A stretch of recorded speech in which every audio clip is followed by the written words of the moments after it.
Classic me.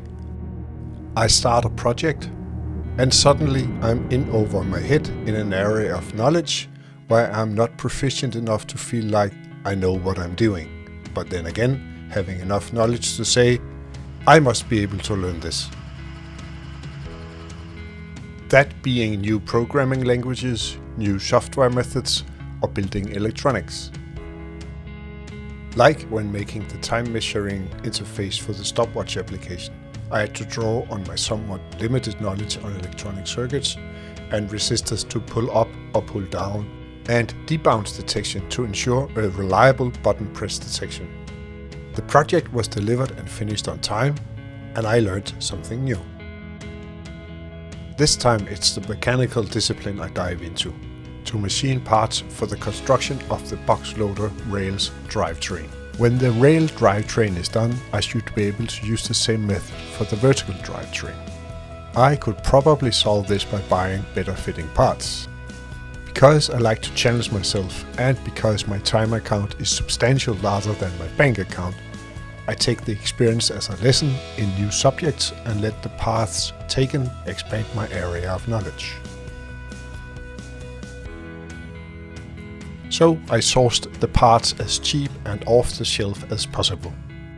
This will probably cost more time when I have to assemble the Boxloader, but this is a single item production and not mass production.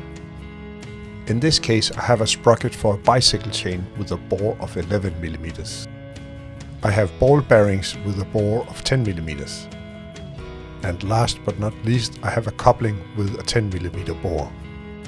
The drivetrain is planned to be assembled in this order. I could probably buy a ball bearing with a 12 mm bore and a coupling for the motor with a 10 and a 12 mm bore. Then make the bore and the sprocket fit the 12 mm axle, but with my limited machine shop and missing experience in machining parts, that is to push the boundaries far out of my comfort zone. For me, there's a sweet spot for learning that lies just outside my current area of knowledge, but still within my grasp of known terms and methods. This sweet spot has again and again triggered my desire to learn new things and dive into new subjects. The reason for telling you this is I have acquired an old lathe from Mayford for free. I spent quite a few days cleaning it up and making it work. There are tons of videos on that, so I'll skip that part here. After cleaning and ensuring everything was in working conditions, I tried to start the lathe. Turning on the motor for the first time, it was just humming but not turning.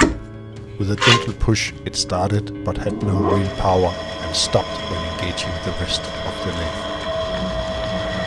Something was definitely wrong. After checking and tinkering for time, a thought struck me. Is there power on all three phases? Nope.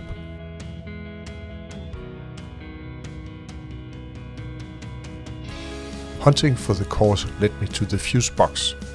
One fuse blown, so replacing that fuse and trying again.